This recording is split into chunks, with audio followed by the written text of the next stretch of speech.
Hello students, welcome back to Pooja 3 minute crash course.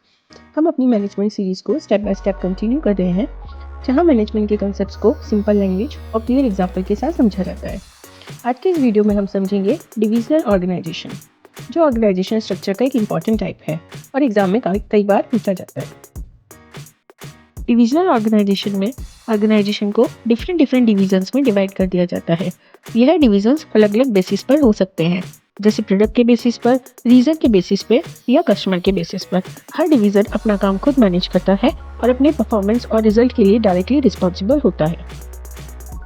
Divisional organisation को और clearly समझने के लिए उसके बेसिस को समझना ज़रूरी है।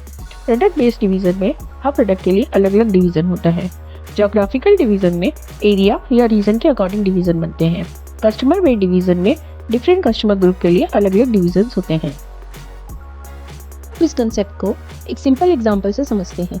मान लीजिए एक कंपनी है ABC लिमिटेड। यह कंपनी डिफरेंट प्रोडक्ट्स बनाती है, तो कंपनी अपने बिजनेस को अलग अलग डिवीजन में डिवाइड कर देगी, जैसे इलेक्ट्रॉनिक्स डिवीजन जिसमें टीवी मोबाइल गैजेट्स आएंगे, क्लोथिंग डिवीजन जिसमें गारमेंट्स और फैशन आइटम्स आ जाएंगे, या फिर FMCG डिवीजन जो डेली यूज प्रोडक्ट्स को बताएगा। तो हर डिवीजन का अपना मैनेजर होता है, अपना टारगेट होता है और अपने प्रॉफिट लॉस के लिए वो डिवीजन खुद रिस्पॉन्सिबल होता है। डिविजनल ऑर्गेनाइजेशन के काफ़ी एडवांटेजेस होते हैं। हर डिवीज़न इंडिपेंडेंटली डिसीजन लेता है, इसलिए डिसीजन मेकिंग फास्ट होती है, रिस्पॉन्सिबिलिटी क्लियरली डिफाइन होती है और परफॉर्मेंस इजीली मेजर किए जा सकते हैं। इसलिए यह स्ट्रक्चर रिजल्ट ओरिएंटेड माना जाता है। लेकिन डिविजनल ऑर्गेनाइजेशन की कुछ लिमिटेशन भी होती हैं। हर डिवीज़न के पास अलग अलग रिसोर्सेज होते हैं, जिससे कॉस्ट इंक्रीज हो जाती है। सेम टाइप का काम डिफरेंट डिवीज़न में रिपीट होता है, जिसे डुप्लीकेशन ऑफ रिसोर्सेज कहते हैं। तो समरी यह है कि डिविजनल ऑर्गेनाइजेशन डिसेंट्रलाइजेशन पर बेस्ड होता है, जहां हर डिवीज़न अपने काम पर अपने रिजल्ट के लिए रिस्पॉन्सिबल होता है। यह topic UGC net aspirants, BBA और MBA स्टूडेंट्स, कॉमर्स स्टूडेंट्स और उन सब के लिए बहुत हेल्पफुल है जो मैनेजमेंट को सिंपल और स्ट्रक्चर वे में सीखना चाहते हैं।